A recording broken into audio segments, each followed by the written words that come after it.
It's the SKOR North Twins Show. All right, SKOR North Extra Innings live from Target Field. Declan Goff, Ross Brendel in his fancy shirt. It's a very fancy shirt for Roscoe there. It's different than his Ski-U-Mah Gopher shirts or all the SKOR North Bomba Soda shirts. You actually put on a nice shirt today. I'm impressed. Every now and then I decide to dress up a little bit. I tend to go into the week with a plan, and then as the week goes on, Declan, you know how that goes. You're just lucky that I made it into the building. I mean, I'm still 5 years old, and I lay out my outfit usually the night before I go to work. I'm dead serious. I still do that. I have no shame in admitting that I do that. It's very important for me to know what I'm going to wear. Let's talk about this briefly, because I would say within 10 minutes of me being home every day, Declan, my clothes are set out for the next day, and my coffee is made ready to brew at 6:30 a.m. No. I do the clothes setup then right before bed. That's usually that's like my last thing before I go to bed is I put the clothes out. Well, speaking of moving parts and clothes all over hangers and trying to figure out, what to pack, what not to pack, let's have a conversation here about the Twins pitching plans. Hit the like button, subscribe button. This is SKOR North Extra Innings. My name's Declan Goff. That's Ross Brendel. You can expect extra innings content from the majority of home games, some select road games as well. Twins opening a 3-gamer against the Kansas City Royals after splitting with the Cleveland Guardians over the weekend. So another big series here at Target Field. Twins fans woke up with some big news today. Zebby Matthews was reported to being called up. Jeff Passan had that. Zebby was in the clubhouse. I just got back from Access. Zebby is here. He's very nice man. Shook everyone's hand, asked everybody's name. Very nice guy. He's been a fast riser through the minor leagues. The kid was pitching, Ross, I'm sure you're familiar with this, but was pitching in a high A ball to start the season and has progressed into AA, into AAA, and is now expected to make his major league debut on Tuesday. That's the plan. There is an opening in the rotation, but he will make his major league debut on Tuesday as the Twins try to patchwork a rotation that all of a sudden is facing some question marks with obviously Joe Ryan's injury, the lack of not getting a starter at the trade deadline. So Zebby Matthews is here. Major league debut likely coming on Tuesday, Roscoe. So first off, Zebby Matthews sounds like a great name for a 70s rock band. I've said that since the first time I heard his name. Just a great classic rock name, Zebby Matthews. So I'm excited to see it, Declan. I want to see how it translates to Major League Baseball, but I'm not excited to see it in this situation.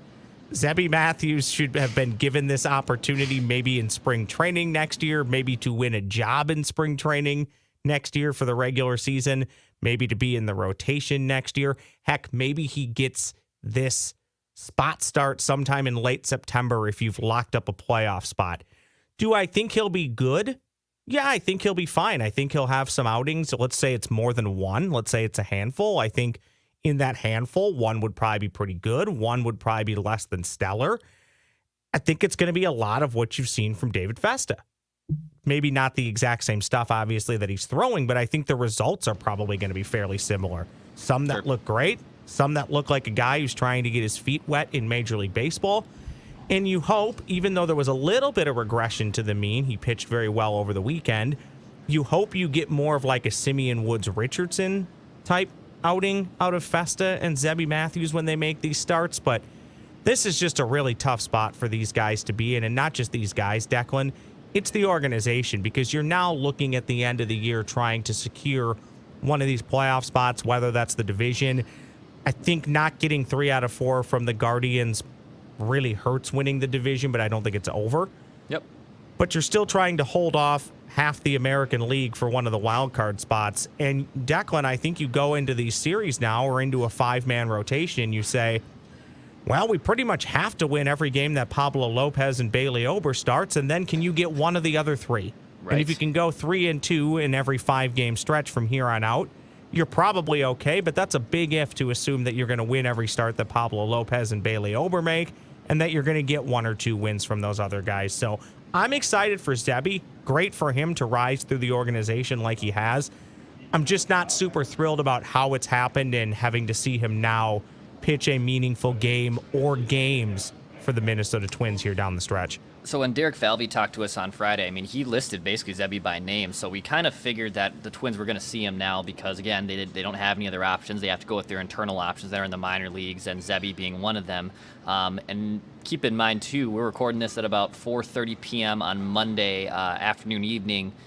We don't know the official move yet for Zebby, so Zebby hasn't been officially activated on the roster. And you actually have to make kind of a couple moves here because he is not on the 40-man roster yet. Zebby isn't. So that means you have to jettison someone from the 40-man to put Zebby on there, and then obviously then activate him to the active roster. Your candidates here, in my opinion, are who are the most likely ones. Also, by the way, Steven Okert was activated from the bereavement list today for Randy Dobnak. So Dobnak back in St. Paul, Steven Okert back here with the Twins. So for Zebby's sake and trying to figure out where he fits, you probably are looking at Scott Blewett, who was just put, I believe, on the active roster. He might be jettisoned off here. Josh Winder is an option, but I think they like him more as a long-term part of their plan, so he's someone that also could be an option. We don't know yet who that player is going to be. I think one of those two is probably on your money line as a betting favorite. You know, Rocco and even the staff kind of refused to comment. They didn't want to speculate on that. And look, injuries happen in baseball, as we kind of know. Sometimes, unfortunately, there could be an injury that takes place on Monday evening. Makes life a little bit easier. The disastrous method, as suggested by one Judge Zolgad, is Carlos Correa to the 60-day IL. But that's just doom and glooming sports stat here, folks. That is not my idea, and I'm not even going to speak that into existence, even though I'm mentioning it to Ross. But we do have to figure out also where Zebby Matthews fits in on that active roster. I think it's more likely the former two that I just talked about. Well, first off, on the Correa thing, so he finally started running again, right? He's out of the walking boot. Is that correct? Yes. Could we do the opposite?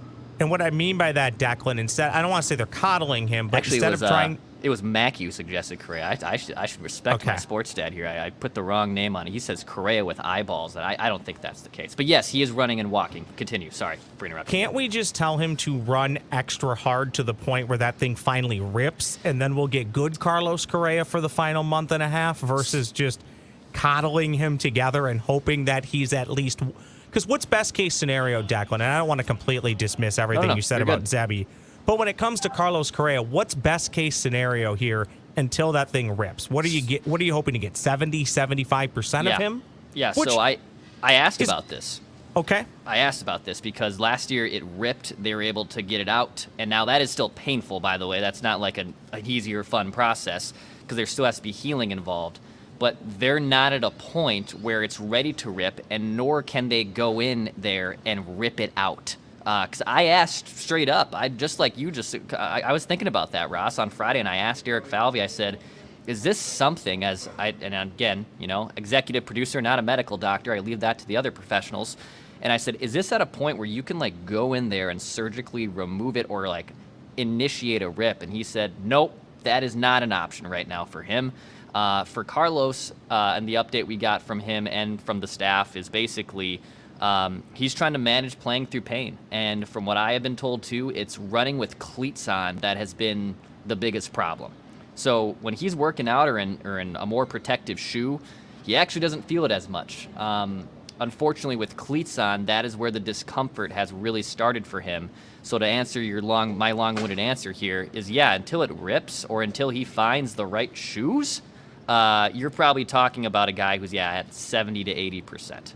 I was just going to say, Declan, in 2024, can we not send him to a Schuler Shoes and tell them, hey, what can you do to get him in the most comfortable cleats so we can get our prized possession out there? Because, let's be honest, Declan, when he is in the lineup, this is a much better Minnesota Twins lineup. And I don't want to be too revisionist here, but over the weekend against the there I go, first time all year I've done that against the Guardians, excuse me. Boy, when you win the first two, you really hope to take 3 out of 4. Yep. And even in winning the first two, Declan, and then the two that the Twins lost, they weren't necessarily scoring a ton of runs. And this offense, as we know, tends to go up and down, but it can be a lot more consistent when one of your better players is in the lineup, who, by the way, was having a really nice season offensively, probably because until we've unbeknownst to us, put the kibosh on him and the entire team by talking about how healthy they were. He was very healthy, very productive at the plate. So I just want them to get him back. And when they get him back, Declan, I want to know, even if he's in pain, that it's not going to be, he's going to play 2 days and sit the third. When he's back for this stretch run, they need him back unless there's some other ailment that puts him on the IL. So whether that takes another week or 2 weeks to get to that point, I'm confident, Declan, they're going to stay in the race. I know you pay attention to this like I have. You stayed within shouting distance of the Guardians, but also it's still close. There's, 6-7 weeks left of the regular season. But the gap between the wild card teams and the non-wild card teams has opened up just a tiny bit. Mm-hmm. So I still remain reasonably confident that the Minnesota Twins are going to make the playoffs. But a part of that math is that Carlos Correa needs to be a part of that. So I'm hoping they can do whatever they need to do to get him in the lineup. Because, Declan, this offense, because of all the pitching that you just talked about, may need to score a few more runs the final 6 weeks of the season than they were used to prior to the injury bug hitting almost every starting pitcher. And now I have to ask you, Chris Paddock, starter, bullpen? Because I think he should be in the bullpen. Right. But now, because of what they're up against, maybe he does need to be back in the rotation. I don't want him in the rotation. Yeah, I personally would love for him, in a perfect world, I think you transitioned him, if Joe Ryan didn't get injured and, you liked your staff a little bit more, you probably transition him to a super reliever role, which the Twins have history and success doing that with. And right now, Paddock is rehabbing and progressing in from his injury, and he's now, I think, understood the fact that I might not be a starter when I come back. And Chris Paddock's career, honestly, going forward, might be best served as a bullpen guy. Now, to your point, there's vacancies in this rotation. They're relying on less than, given options, and it's a lot of rookie and unproven pitchers. So he might force his own hand by making him a starter again. I would personally like him to be a bullpen guy, but we're still probably further away from him seeing live pitching and going on a rehab assignment. But, yeah, he's part of their pitching plans. And keep in mind, too, the Twins are currently in, I believe, a 13-day stretch. This is day 4. And technically, they played, obviously, 4 games in 3 days with the doubleheader on Friday. They're in a stretch here where they don't have an off day until August 22nd. So their entire staff, basically, is being churned out like crazy. So wouldn't shock me at all, even though there's a vacancy tomorrow and it's expected to be Zebby Matthews. I wouldn't be surprised if we see a Louie Varland or we see another spot start or a bullpen game, maybe even on Wednesday or Thursday, because they need these starters in as good pristine condition as possible, especially the Pablo Lopez's, especially the Bailey Obers, who are now obviously your 1 and 2. They're in a stretch here where they have to keep the rest of their pitching staff healthy, and playing 14 games in 13 days without an off day makes that very tricky. So I do think we're going to probably see another Louie Varland start. I actually liked what I saw from Louie on Friday. He made one bad pitch against Naylor. It was a bad pitch, and it was a crucial part of the game. Luckily, the Twins rebounded immediately in the bottom half. But I thought that was the best version of Louie Varland we've seen since. And to your Chris Paddock point, yes, he's probably Varland a best served as a bullpen guy. Right now, the Twins need as much innings as possible from their starters, so I wouldn't be surprised if we saw a Louie Varland make another start for the Twins the next week or so. So, permission to be a little bit negative. Is that okay? Absolutely. I mean, maybe I already have been negative. On the pitching and health, yep. There's a joke to be had here. How does Topo wind up with arm fatigue when he hasn't pitched all year? Well, I think that's exactly why. Right? Like they ramped him up and the arm was tired, right? Yeah. How's that possible? Another pitcher that they acquire shows up damaged. Well, it's weird because this arm fatigue is happening now. Like, this arm fatigue wasn't a problem why he was out of the line or out of the bullpen and the pitching plans, why he hasn't made his debut all season, is because he was dealing with knee tendonitis, which lingered from his end of his Seattle tenure.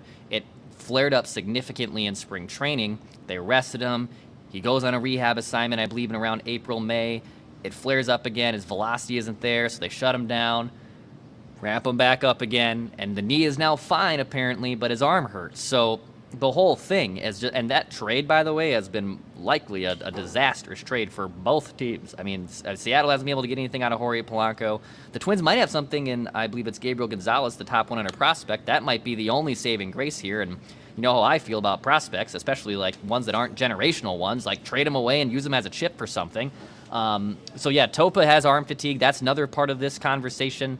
The Twins will not probably see Justin Topa. Brock Stewart's out for the season, so Brock Stewart's season is done. He's scheduled to have surgery here very shortly. So the Twins have been able to get by with a pretty good bullpen still. But yes, I don't think we're going to see Justin Topa anytime soon. It's going to really continue to test the depth of the organization, which has been tested all year. And by the way, until they lost 2 in a row, the Twins were, a handful of games away from having the best record in the American League. So it's easy to, make fun of them or chide them for maybe things that we thought that they should have done. But they should also get credit for going into the season with a team that has a lot of depth and has been able to overcome a lot of issues. But I don't know if they've had to overcome what they're going to have to overcome the next 4 to 6 weeks. So it will be interesting to see how they cobble this together, if they can stay in the race. And then Declan, I would say, I don't know if the big if is making the playoffs. I still believe that they can do that. Yep. But I think the big if is if you make the playoffs, whether that's winning the American League Central and being a top 2, maybe 3 seed, or maybe it's being the final wild card team and being the 6. If you make it to the playoffs, is there any chance that Joe Ryan pitches for you in the playoffs? Based off of Derek Falvey's, impromptu press conference, 3 or 4 days ago, they didn't say no, but it didn't seem overwhelmingly positive either. So then it's, okay, we got to the playoffs, but what now? It's likely Pablo Lopez, Bailey Ober, and everybody else. That doesn't instill a ton of confidence, but to even worry about those problems, you have to survive the next 6 weeks and lock up a playoff spot. And again, for about the 5th time on this podcast, I believe they're capable of doing that. But one of the guys, Declan, between Zebby, between Festa, Simeon Woods-Richardson, maybe it's Varland, one of those guys is going to have to give you about the best 6 weeks of their life. Yep. And they all have an opportunity to do it, but you're going to need at least one of them to do it. And then everybody else that goes out there needs to at least be serviceable, because you really can't have what happened, yesterday, where you go 3 2/3 and then you start eating up your bullpen, especially Declan, to your point, when you're playing 14 games in 13 days. You can't have that. We might get to the point, Declan, where a starter has a bad first or 2 innings and Rocco says, you got to wear this for another 40 or 50 pitches because we can't eat into the bullpen. Yep. Yeah, I wouldn't count on Joe Ryan coming back. I mean, it could still happen. I believe he's still seeking that second opinion, and the Twins supported that decision because they obviously want to see if there's still something here where he could return. But, I mean, you're talking about a guy that's probably not going to be pitching for the next few weeks. And, again, we're talking about ramping up and building up and starting and stopping and all that process. Yeah, I mean, I think the Twins are probably planning that they won't have Joe Ryan available. That's just my thought process. I'm certainly not reporting or insinuating that that's exactly what the Twins think. But it is going to be probably a longer shot for Joe Ryan, at least from my guess, that he's able to be back for the playoffs. And then the Twins have 6 games left against Kansas City, 3 here that start today, 3 in Kansas City in a few weeks.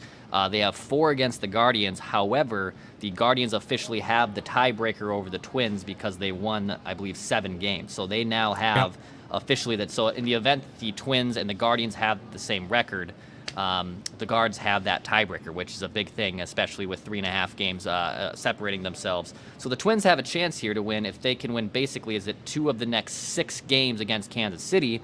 That same thing. They would have the tiebreaker over Kansas City, which will be huge. They've been 5-2 against them this season. But very important for the Twins to probably take this series and not find a situation where they're at the 6th seed or, looking up again at the wild card standings. And that 3.5 games, Declan, with Cleveland, for everything that you laid out, is essentially 4.5 games because they have the tiebreaker. Mm-hmm. Not impossible. The Twins have cut into leads far bigger with less time remaining in the regular season, but each season operates on its own, so we'll see. On Kansas City, if you could get 2 out of 3 this week, that's big. I know some people would say, well, let's do whatever we can do to avoid the Yankees. Well, we don't even know where the Yankees will be. That's still 6-7 weeks away. So you have to do what you need to do to assure getting a playoff spot. And I've never been one to pick my opponent. You play who you play. If you're good enough, you're going to beat them. Heck, maybe you get the Yankees in a 3-game series. You go to Yankee Stadium. You actually win 2 games against them. I know, laugh at me all you want. But let's say you do that. Maybe you take off from there. Who knows? Sports are weird. So you got to get in before you have any chance to do that. I do feel really bad for Joe Ryan. He was having a nice year. You go back, Declan, literally a handful of weeks. There's an alternate reality where he was named to the All-Star team and maybe not Castro when they needed another player, but they didn't need another pitcher. So I do feel bad for Joe Ryan. You hope he gets healthy. Maybe there's a scenario where he pitches for the Twins again this year. But to your point, Declan, I don't think fans should count on that, and I don't necessarily think that the Twins should count on that. Although maybe they'll get good news from a second opinion. Hit the like button, subscribe button. This is SKOR North Extra Innings. Appreciate everyone listening, watching, and consuming the SKOR North Twins Show over the course of this season. Ross Brendel usually has a quick hitter for me. Do you have one today? Am I putting you on the spot? No, I do. It's a little off the board, though. It's sports-centric, but it's maybe not baseball-centric, okay? I feel like I got all my notes out here, so go ahead and hit me with that quick hitter. What do you got? I decided as college football season week 0 approaches us, Declan, about 2 weeks away. Week 0, by the way, it's like the greatest. NCAA stole that from PJ Fleck, right? Week 0. Yeah, they had to have stolen that from him.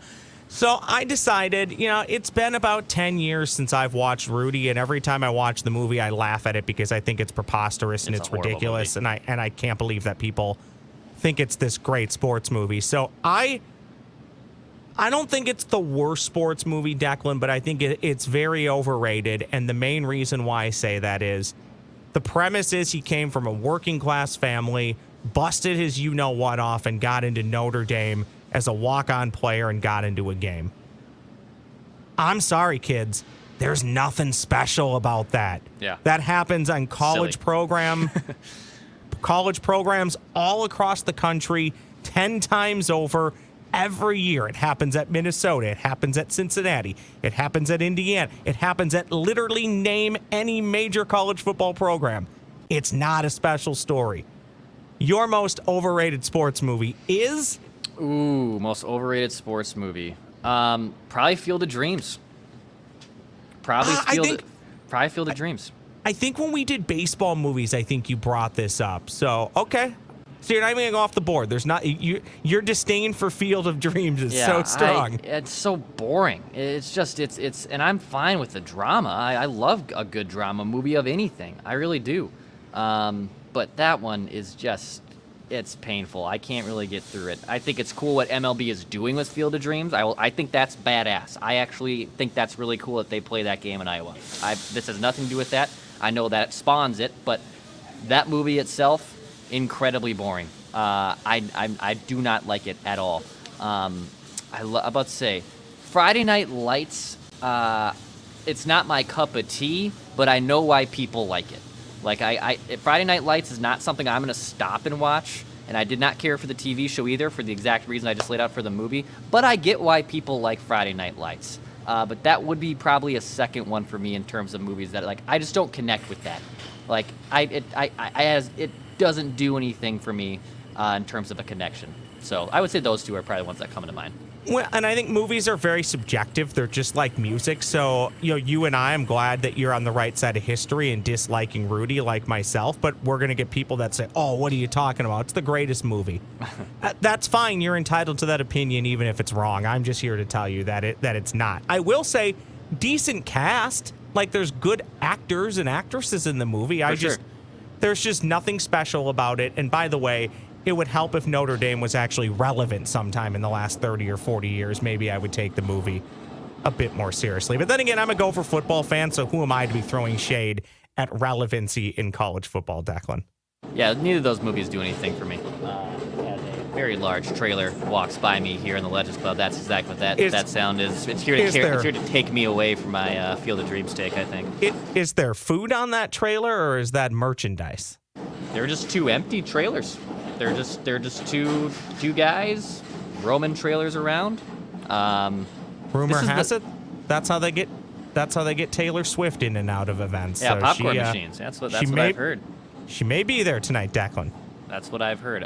Hit the like button, subscribe button. This is SKOR North Extra Innings. You can expect extra innings content from the majority of home games. Programming note, no extra innings episode on Wednesday. I'll be out of town, but you can expect an extra innings episode for sure tomorrow from the ballpark.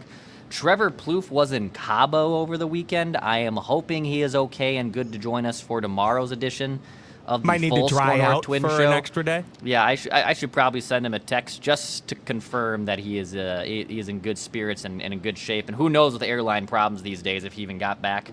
Okay, so you could probably expect a Trevor Plouffe episode like we usually do on Tuesdays here on this YouTube channel and podcast feed. Appreciate everyone watching. That's Ross. I'm Declan. This is SKOR North Extra Innings. We'll be talking to you guys soon.